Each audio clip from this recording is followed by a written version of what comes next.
Cannabis Common Sense, the show that tells the truth about marijuana and the politics behind its prohibition.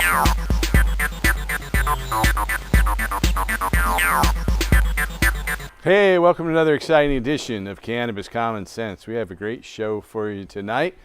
Right next to me is Merrick Bonneau. He's been working on establishing a new political party called the Hemp Party here in Oregon. And a friend of his is here, Mike Fietta. Welcome to the show, Mike. Welcome to the show, Merrick. Over in the wings, Mr. John Cornett's ready and back to play some more groovy tunes. Hey, John. Hey, Paul, how you doing? Very well. Thanks for coming in, bro. And we have a lot of hemp news. Oh, next to me. Oh, yeah, this guy. I keep forgetting about. How could I forget him? Mr. Casper Leach, the grandfather, and I do mean grandfather, of marijuana television in the USA. Maybe even the great-grandfather. Oh, jeepers. But we will be back with our hemp news segment, and John will play some music, and we'll be taking your calls right after we bring on the infamous dancing cannabis leaves. Here they are. Feel the force.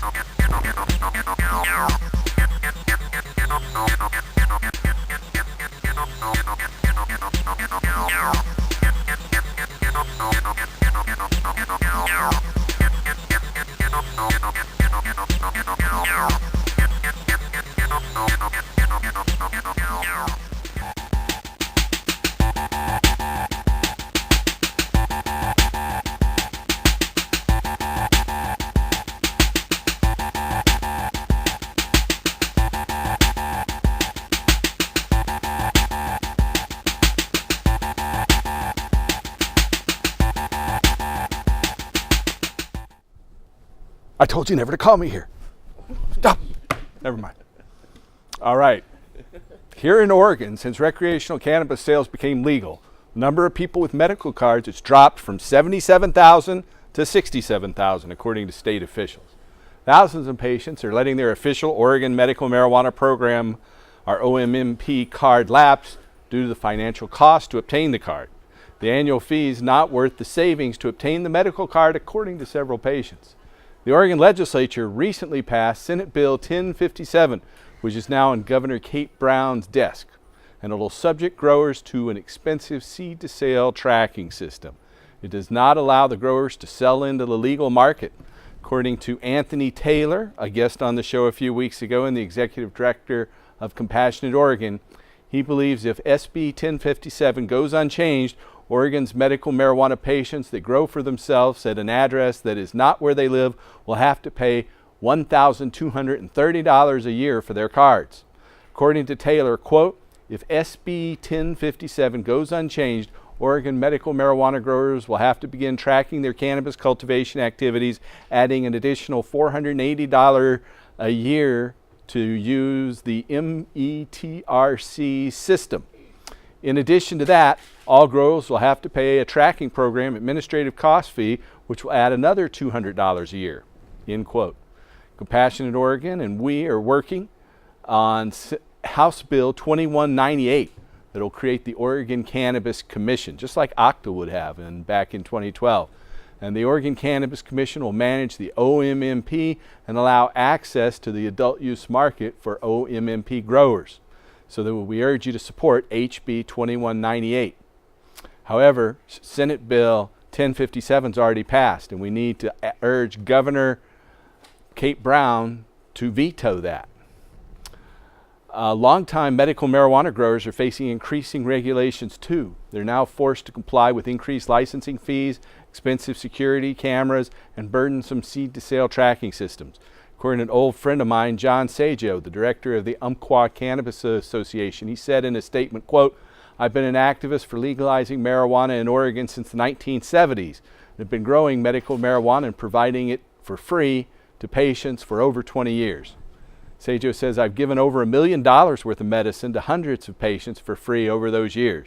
But proving that no good deed goes unpunished, I'm now looking at the very real possibility that I may not be able to continue, end quote.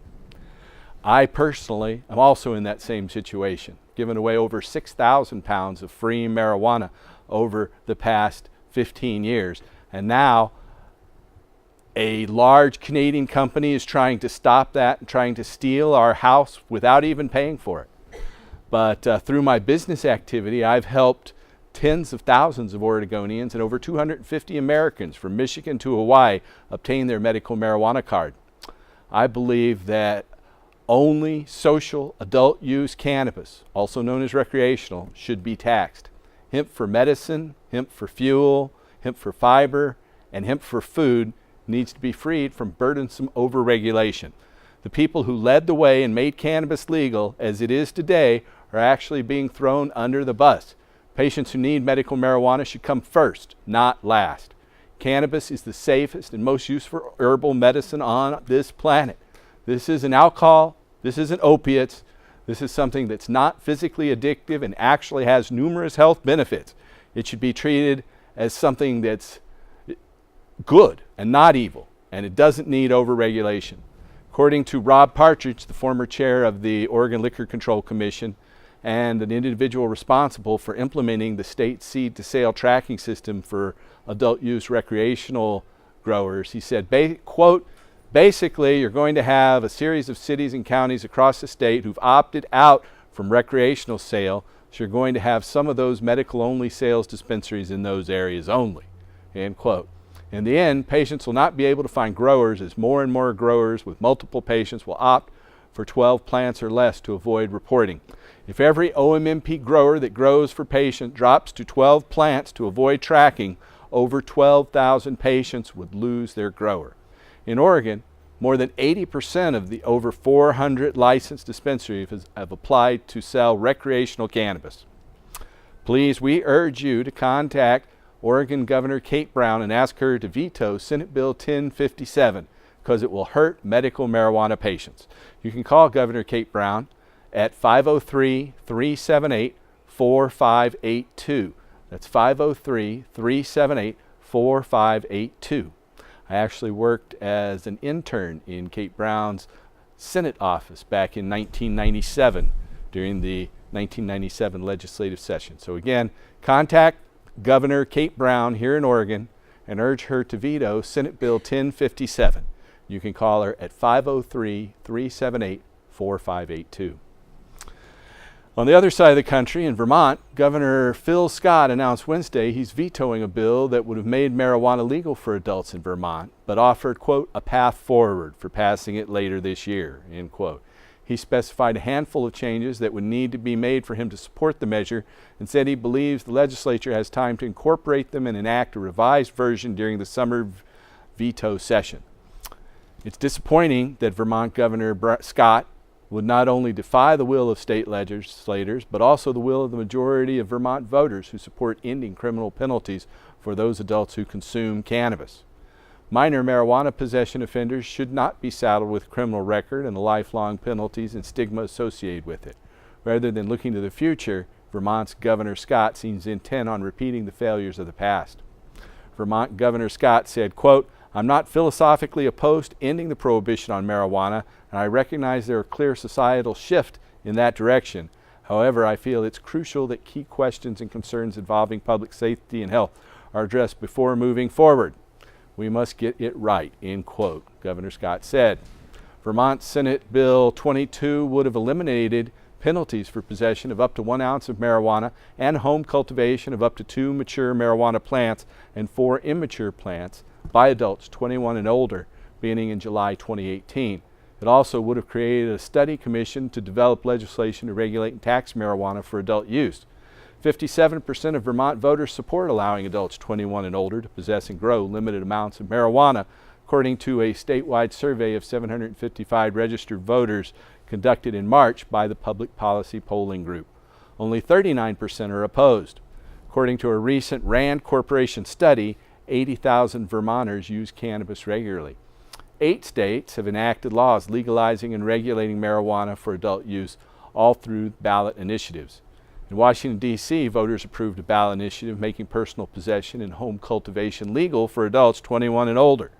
Vermont would be the first state to make marijuana legal for adults via its legislative body rather than a ballot initiative. We are disappointed by the governor's decision to veto this widely supported legislation, but we're very encouraged by the governor's offer to work with legislators to pass a legalization bill during the summer veto session. Most Vermonters want to end marijuana prohibition, and it's critical that the legislature responds by passing a revised legislation bill this summer. Marijuana is less harmful than alcohol, and there is no good reason for continuing to treat responsible adult consumers like criminals. Vermont Senate Bill 22 was approved by the Vermont Senate last month 20-9, and by the Vermont House of Representatives by 79-66. Marking the first time in U.S. history that a state legislature has ever passed a bill to make marijuana legal for adults.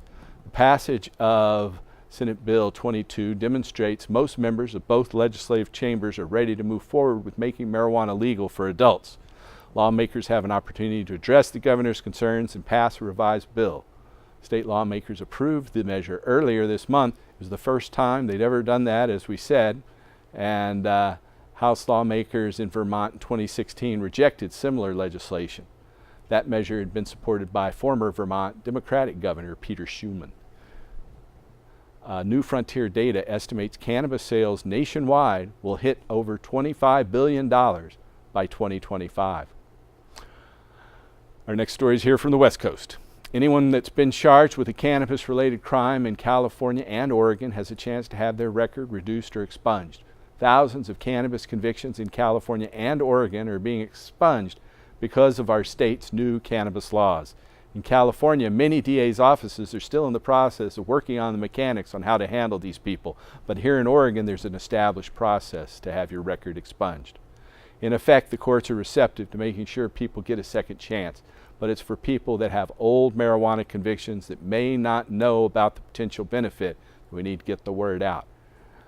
They need to be informed that they can go back to court and potentially get their charges recharacterized, which would retroactively determine it to either be a misdemeanor or no charge at all, which will have a tremendous benefit for many people. There could be people serving jail sentences in California that might get a shorter sentence. In fact, that's already happened and been released. More than 2,500 reduction requests were filed in California through March. 1 million people convicted of marijuana-related misdemeanors and felonies just in the state of California are eligible to petition their records, and another 6,000 currently serving time could be freed from behind bars. Our next story tonight is from north in Olympia, Washington.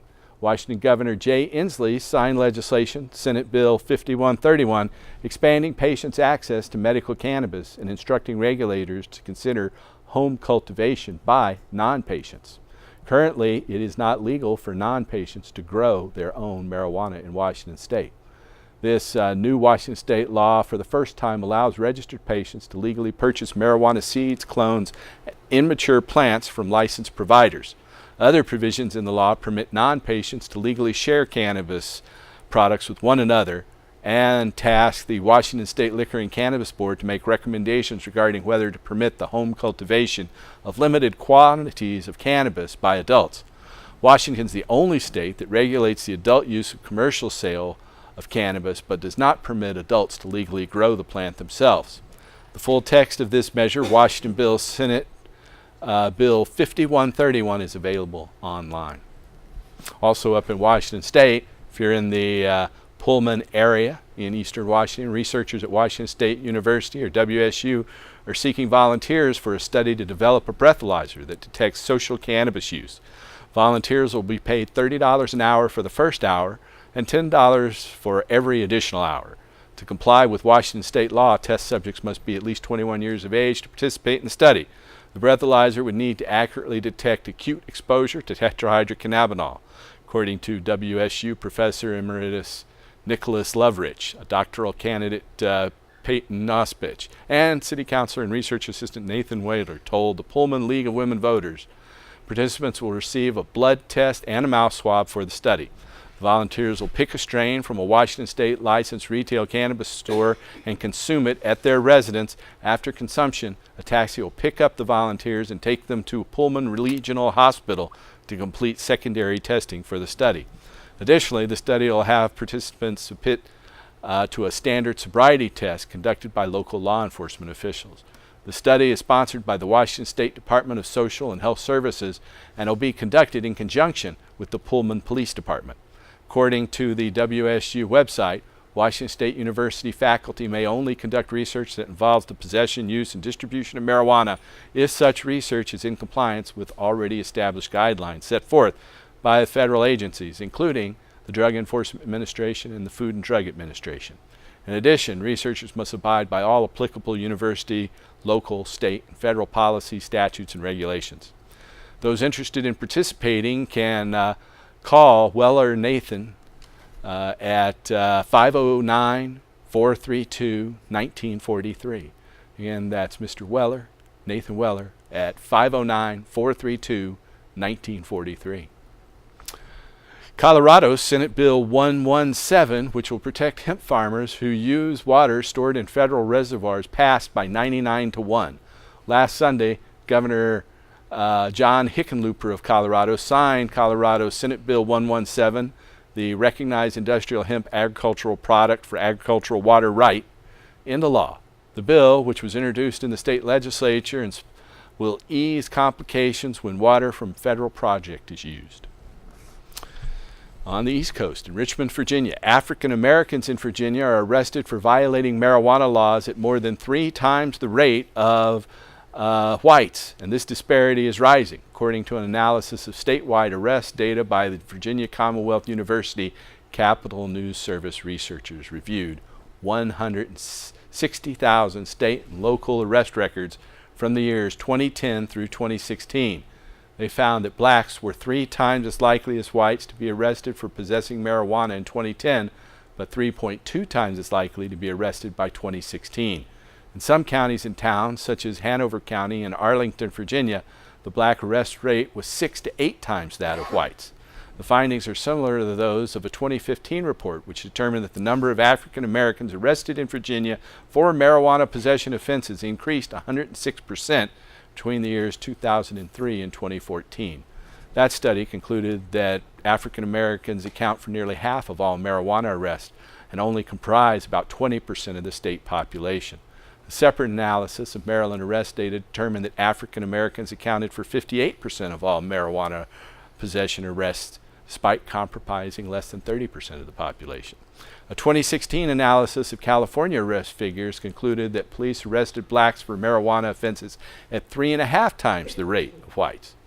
And a prior statewide assessment reported that police in 25 of California's major cities arrested blacks for marijuana possession and violation at rates 4 to 12 times that of Caucasians. Similar disparities have been reported in other major cities, including New York and Chicago. A 2013 American Civil Liberties Union study found that nationwide blacks are approximately 4 times as likely as whites to be arrested for marijuana possession, even though both ethnicities consume the substance at approximately similar rates. Our last 2 stories tonight are about medical cannabis. Out of Toronto, Canada, inhaled cannabis is effective and well tolerated in patients with Tourette's syndrome, according to clinical data published online ahead of print in the Journal of Neuropsychiatry and Clinical Neuroscience. A team of researchers at the University of Toronto retrospectively assessed the safety and efficacy of inhaled cannabis in 19 patients with Tourette's syndrome. Researchers reported, quote, all study participants experienced clinically significant symptom relief, including reductions in obsessive-compulsive symptoms, impulsivity, anxiety, irritability, and rage outbursts. 18 of the 19 patients experienced decreased tic severity. Cannabis was generally well tolerated by the study subjects. The investigators concluded, quote, overall, these study participants experienced substantial improvement in their symptoms. This is particularly striking given that almost all participants had failed at least one anti-tic medication trial. In conclusion, cannabis seems to be a promising treatment option for tics and Tourette syndrome-associated symptoms, end quote. Placebo-controlled data has previously determined that oral THC dosing also improves tics and obsessive-compulsive behavior in Tourette syndrome patients. However, patients utilizing inhaled cannabis have generally shown greater overall improvement. This study, Preliminary Evidence on Cannabis Effectiveness and Tolerability for Adults with Tourette Syndrome, appears in the Journal of Neuropsychiatry and Clinical Neuroscience. Our last story tonight is also on medical marijuana. Cannabidiol, a major non-psychotropic cannabis constituent, enhances fracture healing and stimulates enzyme activity in osteoblasts. According to research, the administration of the non-psychotropic component, CBD, specifically helps heal bone fractures. Cannabis was used as a medical remedy by societies around the world for centuries. Therapeutic use of cannabis was banned in most countries starting in the 1930s and 40s due to reefer madness campaigns without merit. Significant medical benefit of cannabis in alleviating symptoms of such diseases as Parkinson's disease, cancer, multiple sclerosis, and post-traumatic stress disorder are being discovered by researchers throughout the world. In a 2015 study published in the Journal of Bone and Mineral Research by Tel Aviv University and Hebrew University researchers explored promising medical applications for cannabis. According to the research, the administration of the non-psychotropic component cannabidiol, or CBD, significantly helps heal bone fractures. The study, conducted on rats with mid-femoral fractures, found that CBD, even when isolated from tetrahydrocannabinol, or THC, the major psychoactive component of cannabis, markedly enhanced healing processes of the femur after just 8 weeks. The research was led jointly by Dr. Yakel Gabbett of the Bone Research Laboratory at the Department of Anatomy and Anthropology at Sackler Faculty of Medicine and Professor Atai Bab of Hebrew University's Bone Laboratory, who directed the project until his passing earlier this year. The same team, in earlier research, discovered that cannabinoid receptors within our body stimulated bone formation and inhibited bone loss. This paves the way for future use of cannabinoid drugs to combat osteoporosis and other bone-related diseases. Dr. Gabbett said, quote, "The clinical potential of cannabinoid-related compounds is simply undeniable at this point. While there's still a lot of work to be done to develop appropriate therapies, it's clear that it's possible to detach a clinical therapy objective from the psychoactivity of cannabis. CBD, the principal agent in our study, is primarily anti-inflammatory and has no psychoactivity," end quote. According to Dr. Gabbett, our bodies are equipped with a cannabinoid system which regulates both vital and non-vital systems.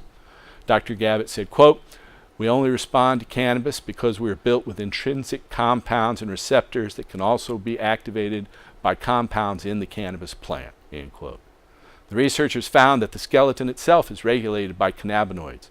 Even the addition of a non-psychogenic compound acting outside of the brain can affect the skeleton. The U.S. government continues to ban the herb, classifying it as one of the most dangerous drugs with no currently accepted medical use. Well, that's the end of our Hemp News segment tonight. Mr. John Cornett is ready to play some music. Hey, John. Yes, sir. Hey, how about those CBCs? That grows new brain tissue and bone tissue, don't it? They now say there are 115 different unique cannabinoids. And then the CBGs mimic stem cells. How about that? I mean, you can grow stem cells in your backyard, folks. Can you believe that? All right. On your stems. Hey, Paul, I would like to dedicate this song to you. Me? It goes like this. It's so nice to get stoned. It's so nice to be stoned. It's so nice to be stoned. It's so nice to be stoned. Proclamation was issued today by the government of the USA. Up to 99 years in jail for illegal possession and sale. How can they think they're right when they're wrong? Guess they've never been stoned. Oh, it's so nice to be stoned. It's so nice to be stoned. It's so nice to be stoned. Oh, it's so nice to be stoned. That's right. The marijuana is the killer weed. It's going to be the end of you and me. So says the TV news report. Excuse me while I take a snore. Well, let's get together and take a toke of that magic smoke. Oh, it's so nice to be stoned. It's so nice to be stoned. Well, it's so nice to be stoned. It's so nice to be stoned. Now bombs and tanks and riot gas can't keep you from smoking grass. You listen to me, brother, I'll tell you true. Marijuana is good for you. Well, it's so nice to be stoned. Oh yeah. Oh, it's so nice to be stoned. It's so nice to be stoned. Well, it's so nice to be stoned. Well, it's so nice to be stoned. Gonna sing it from the rooftops. Well, it's so nice to be stoned. On marijuana. Thank you very much. Thank you, Jude. Thank you. It's an old tune from my youth. I appreciate you learning that one, John. Hey, Merrick. This is Merrick Bonneau, Mr. Casper Leach, and welcome Mike Fieta. Thank you for helping me out there. And welcome you viewers. If you have questions for us tonight, you can call us at that number that's there on your screen. It's 503-288-4442. That's 503-288-4442. And we'll be taking your calls right up to the top of the hour. So, Merrick, you are working on an initiative campaign. You've been a petitioner for quite a while. I think we've been working together on petitioning for 20 years now, or something like that. Back in '98. Yeah. And so tell us about the initiative you're circulating now. Well, I'm forming a new political party here in Oregon. It's called the Hemp Party. It's based around the cannabis plant because of obviously its benefits to humanity and to society in general. And it's a statewide petition. It's a volunteer petition. So, you know, anybody who would like to get involved, more than welcome. I'd love to help. We need approximately around 30,000 signatures. And that's, you know, obviously shooting over the number we actually need just to, you know, because there's always bad signatures in every petition. So how many do you need exactly? Like 15 or 20,000? A little over 21,000. 21,000 good, valid, registered voters. Yeah. So once you do that, though, then the party is able to put candidates on the ballot. Is that right? Right. Okay, and you brought along some other materials here. What have you got? Well, you know, just some documentation to show how long cannabis has been utilized by us, Americans in North America. There's a couple of the old Popular Science. Yeah, old magazine. Popular Science, one old Popular Mechanics, and a Department of Agriculture yearbook from 1895. This is the one from February 1937? Yeah, oh, February 38. 1938. Right. And so this has the $1 billion crop. The $1 billion. Do you know where that's at in here? I believe 238. 238. We're getting there now. That so on here page is this article in Popular Mechanics magazine from February 1938. This was just after this article was put up for print before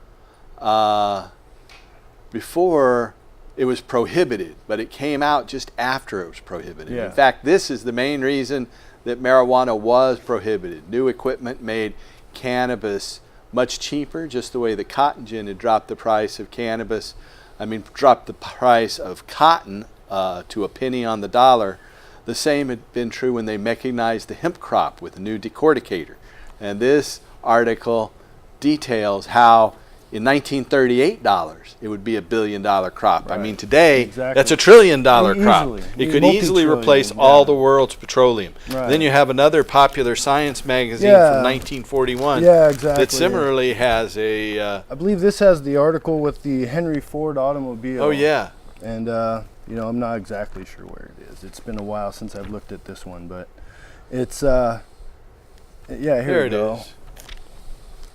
So here's Henry Ford's plan for a stronger car from Popular Science. And this one's from March 1941, just before we went into World War II, March of 1941.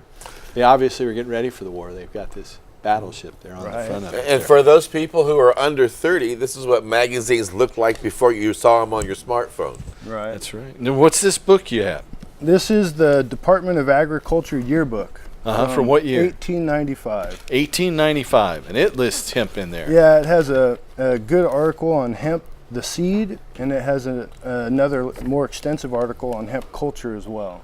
All right. And it's, it tells all about how you can produce it, how much you can yield from it, where to grow it, how to grow it, best methods. So, That's fascinating. And it shows. I'd that love it to was- copy that. Yeah, more than welcome. Good. And it shows that it was, it was a part of our agriculture. The cannabis plant, they didn't worry about the cannabinoids in it at that point in time. No, that's a new fake news. That's Right, what that yeah. was brought to us Scare by tactic. the petrochemical, Right. pharmaceutical, military, industrial, transnational, corporate, elite, fascist sons of a bitches Yeah, who just yeah. wanted to dominate the petrochemical industry and make sure they didn't compete with hemp. Exactly. And somewhere in the back of the book is a advertisement for Cannabis Common Sense. Bob was doing a pin, right? No, That'd be nice. Mike, tell us what you're up to here. Well, I do cannabis because I have muscle spasms, seizures, and PTSD. I got hit by a car in '88, and how it works, how the cannabis helps me with the muscle spasms is that it retards it, it makes it slower, and it makes it more easier to deal with. And then when I'm at home by myself, and when I smoke it, and I'm at home by myself, it just makes it easier for me to deal with my issues. I see. And then when I have a seizure, it makes it more easier for me to deal with what's going on around me. Right. Instead of Probably help stop many seizures. Yes, That's what I've exactly. heard. Yes. Our guitarist John Cornetts fights multiple seizure disorders with his use of cannabis and cannabis oil. Wow, yeah. I love cannabis oil, and I also cook with it. All right. Yeah, Orally, it lasts longer. Yeah. I like with the body high I get from eating it, or drinking it, because I put it in milk. Ah, okay. And that's been a traditional way to do it. They'd mix it with milk in India and call it bhang. Yeah, I mix it with milk. I even had a friend at one point that made his own hemp milk. He took from the hemp seeds. No, he took the bud of marijuana, put it in milk, boiled it, and then when it was done, he would put it in the refrigerator, and then the next day he would drink it. Kind of like the bhang that they used to have, or still have in India. We are taking your phone calls tonight, and if you've got a question for us, you can call us at 503-288-4442. That's 503-288-4442. And I think we have at least one caller standing by. Welcome to the show, caller. Oh, hi, Paul. Hey. And guys, say, Paul, what do you think about how the state is shutting down the medical marijuana program now? Well, we hate it. In I've fact, so we worked for one of urge the you very to few contact the medical marijuana governor, Kate Brown, and tell her to veto Senate Bill 1057. And then this one hasn't passed through the legislature yet. We want all of our state legislators to know that we support House Bill 2198. So again, Governor Kate Brown, we need to contact her office directly and tell her to veto Senate Bill 1057. And we need to contact all the state legislators and urge them to pass HB 2198, which would allow patients to grow more and allow growers to sell into the recreational market. That's what I think. Luke, are you still there? Oh, we lost that call, but thanks for calling in. Very good point. We have another caller. Welcome to the show, caller. Hello. Hello. I wanted to talk about the Oregon Medical Marijuana Program website. I don't know if you're aware of it, the Oregon Health Plan. Yeah, Anyway, it's Health Oregon /OMMP, patients, growers, and producers. And from what I understand, if us veterans, once we get on it, your renewal is only going to be that $20 renewal fee, and I believe $20. it's Both for Casper and I are veterans. I'm a really service-connected disabled veteran, and we only have to pay $20 a year. Anyway, I just wanted to point which that is out. the lowest fee. Very good point. Thanks for pointing that out. So if you have a question or comment for us tonight, you can call us at 503-288-4442. That's 503-288-4442.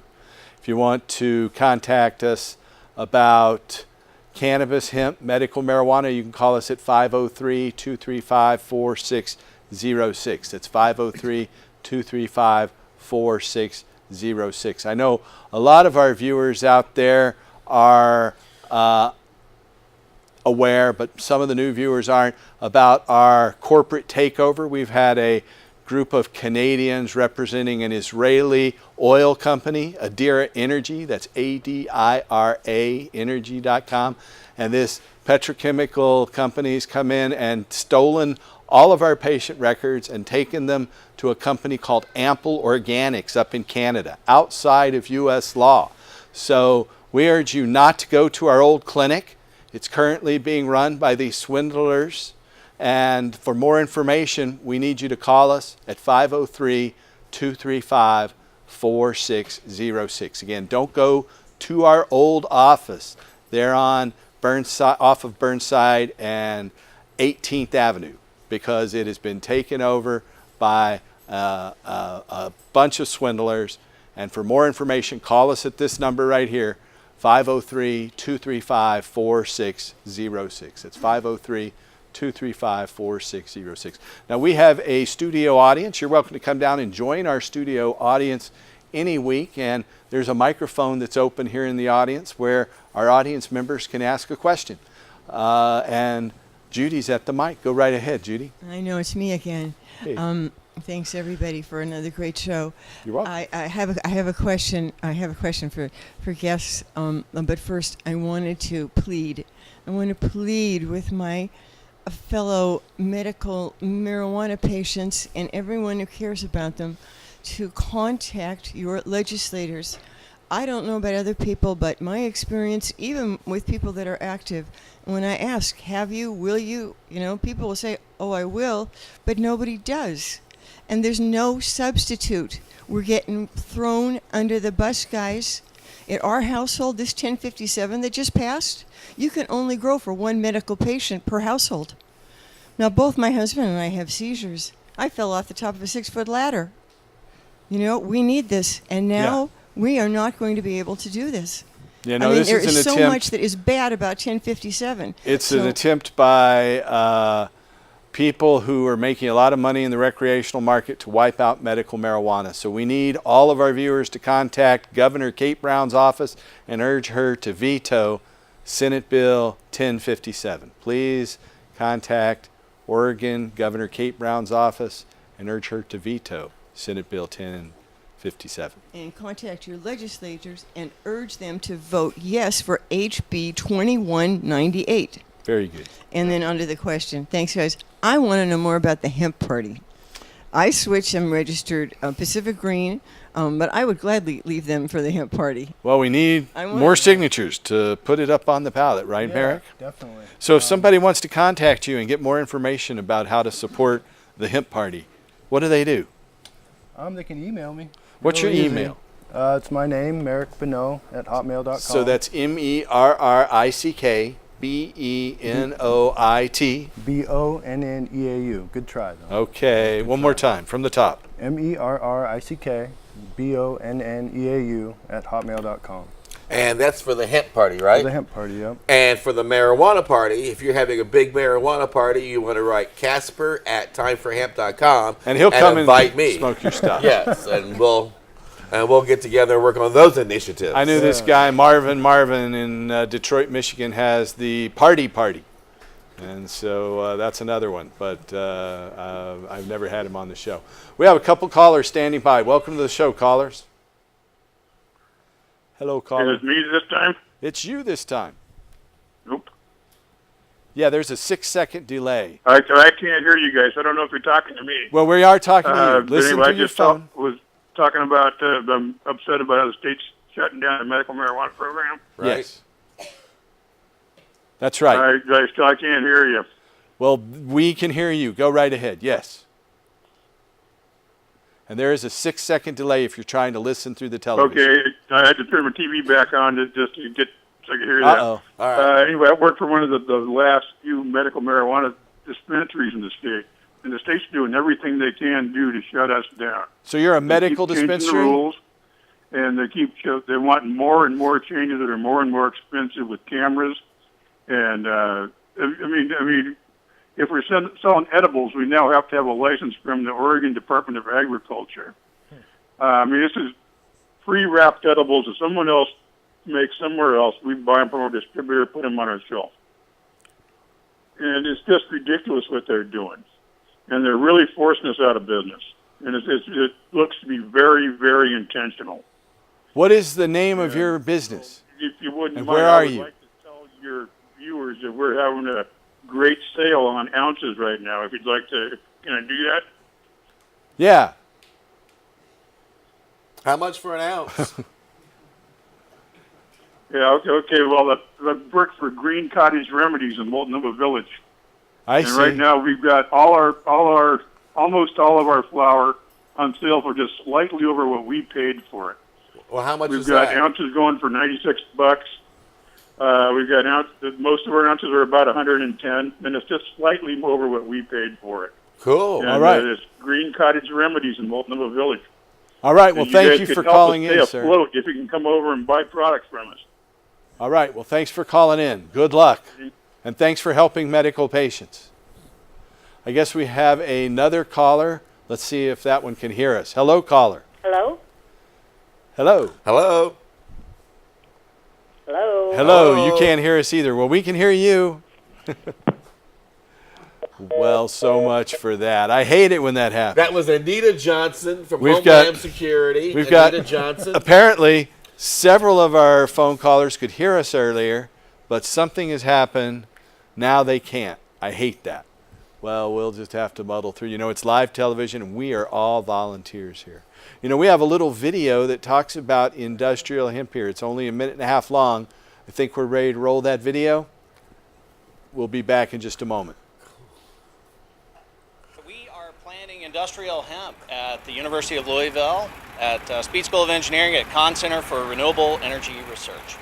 So the mission of the center is to work on technologies to lessen our dependence on fossil fuels.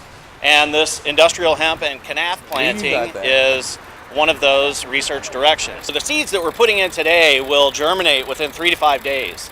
The planting cycle, or the growth cycle, can take place over 120 days. And so what we're hoping is to be able to have harvestable plants within 4 months and then be able to replant. So actually get a double crop out of these particular plots. The smallest plots that we have will yield about 1,000 plants, and that's a 40 by 40 area. So we plant in a very dense pattern.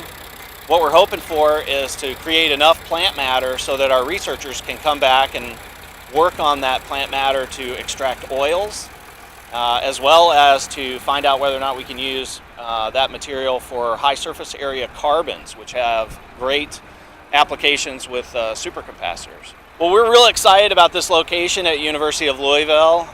You know, the nature of the university is that it's right in the middle of our city, and other industrial hemp plantings throughout the state kind of take place on research farms, which are out of view. we feel like this is a really great opportunity to have industrial hemp growing right in the middle of our city, and to raise awareness about the potential for this as for bioeconomy in Kentucky and economic impact. Okay, well, there's hemp in Kentucky. You can see that nifty little planting machine. So you want a haircut like that guy, you said? I do. You're going to have to get that hair on top to start growing a little more. I was going to become a Prince imitator in Vegas, but there's too many people doing that now. So I see. It's a tough one. Yeah. So you're trying to get people to sign these signatures, and you know what? I have signed it. Right. I've signed it, so I can't sign it again. But what's it about? Maybe I'll sign it. He could sign it, and I just gave him a I pen. don't know if I'm up for it. You know, what's it for? What's it support? Well, okay, here are a few of the goals. All Okay. right. One of the goals, the removal of the hemp plant from the U.S. drug schedule. Oh, all right. Where are we going to put it? Federal drug schedule. All right. Where are we going to put it? Not on the drug No schedule. schedules at Yeah, all? no schedule at all, All right, period. all right. Okay. The re-inclusion of the plant into the World Pharmacopoeia. Oh, that's kind of cool. Yeah. The removal of all laws and restrictions and regulations concerning the hemp production and or use. Really? Regardless of cannabinoid content. Well, what about, like FDA regulations like you normally have on food products and stuff? As long as there's no pesticides, as long as there's no herbicides. Who's proving that? You got somebody testing that? Well, they're already attempting to strictly regulate Casper. that stuff. So Just sign it. and then the introduction of the hemp plant back into the rural lands for Rural lands? Sign it, Casper. Yeah. All right. Sign it. Yeah. All right. Go ahead. Be a man. I'm doing this willingly. Oh, geez. Okay, if you have a question or comment for us tonight, you can call us at 503-288-4442. That's 503-288-4442. Now, if they want to get in touch with you again, Merrick, what is your email address? It's my name. Merrick Spell that, Bonneau, please, 'cause I couldn't spell it right. M-E-R-R-I-C-K. MERRICK B-O-N-N-E-A-U. BONNEAU At hotmail.com. at hotmail.com. Right. Good. You signed it, Casper. I did. Your name's on the line now. It is. All right. I bet fine. you've already signed it, right, Mike? I'll sign it right now. Okay, you haven't signed it? Well, this is a good place to do it. Okay. So what else do you want to tell our viewers, Merrick? I'm sure you guys, having had as many episodes as you have covered cannabis pretty well. 889 that's episodes. amazing. This I don't is show discuss my number episodes on TV. They're not polite to 889. do that. Yeah, I hear you there. Right. But no, it's, cannabis is an all-around healthy plant. I personally consider it the tree of life. Yeah. I think it... And it's undoubtedly the oldest and most productive crop. So And you would know. Yeah. the oldest Yeah. and most productive Yeah. crop. You probably helped Strong. farm those, didn't In you? fact, America wouldn't worked out exist for without us. cannabis. That's so, right. That's right. We need to go back to our roots. Our country is really suffering right now through deforestation, pollution, habitat loss. So we need to grow our trees back, and we need to stop digging up coal and using oil and doing all those things that are damaging to our ecosystem. I And agree. the easiest, most feasible way to do that is by deregulating cannabis and just allowing farmers to grow it and people to utilize it, and that's what we need to do. I agree. That's where it's at. Well, I appreciate you pushing this issue forward. So, Casper, Yes. tell our viewers about your incredibly historic radio network. Well, we're now broadcasting on Facebook and YouTube Live, and we're starting to get our information out through there a little more expeditiously. Now that Facebook has launched its video platforms in a way that they are now competing directly with YouTube, we are now getting more busy with our videos there. You can also find us 24 hours a day, 7 days a week on iHeartRadio, Tumblr, SoundCloud. We're live streaming through time-for-hemp.com. Lots of videos to find there as well. Free cartoons. We got lots of free music downloads you can check out. We got about 15 hosts on the network that's producing great content about the need to end cannabis prohibition. And I would encourage you to share us with your friends. That's time-for-hemp.com. Anywhere there is sound to be found on the internet, we are around making sound on the internet. Please share us with your friends. And thank you, Paul, for allowing me to do that shameless plug for timeforhemp.com. All right. And again, for our viewers out there, we urge you not to go to our old clinic. Our old clinic has been taken over in a hostile takeover by a bunch of lying swindlers. And they're trying to take everything that I've ever done in my whole life. They even claim they own my name, and they own the name of this TV show, and they own everything I've ever done. Sickening. And they want to take our websites. They even want, we do the annual Hempstock Festival. They claim they want the hempstock.org festival website. We put Measure 80 on the ballot back in 2012, and the website is crrh.org. They claim they want crrh.org. They want everything that we've ever done, and they say I've sold my name and all the goodwill that I've ever created in my life. That's one of the arguments they make. So I urge you, do not go to the clinic that I started at Southeast 18th, just off of Burnside. Do not go to the clinic there on 18th Avenue off of East Burnside. For more information, you can call us at that number there on your screen. It's 503-235-4606. Again, that's 503-235-4606. Thanks for watching again. So, Merrick, how many signatures do you have on your petitions right now? Well, I'm just beginning the process, so I need quite a few. You have until July? Until I think July next year. So you have about 14 months to go right now. Yeah, maybe a little less. Yeah. Well, I'm thinking 13 that's and a half. something you should be aware of. Yeah. And you need 21,000 good registered Oregon voter Registered signatures. voters, yeah.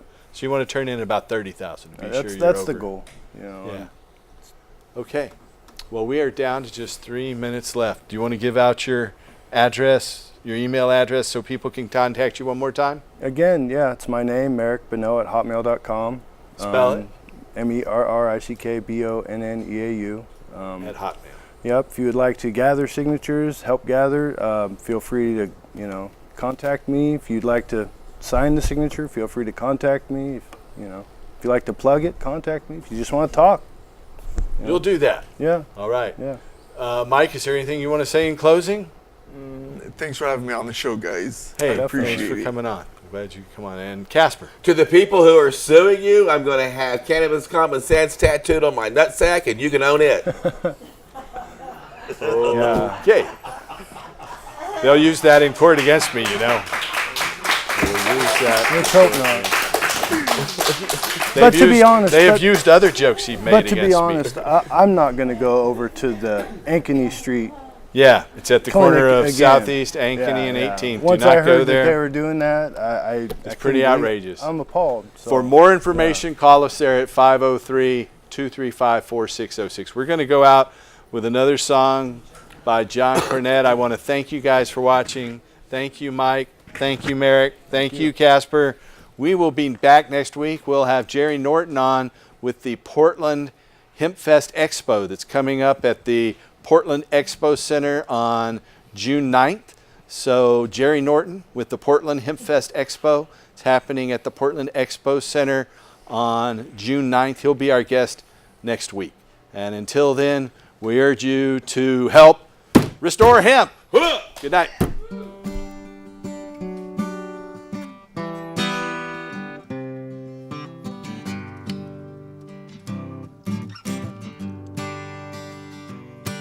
Been warped by the rain and driven by the snow, drunk and dirty, don't you know? Still willing. Well, I was out on the road late last night, seen my pretty Alice in every headline. Alice, Dallas, Alice. And I've been from Tucson to Tucumcari, to Hatchapee to Tony Paul. Living every kind of rig that's ever been made. Living the back roads so I wouldn't give away.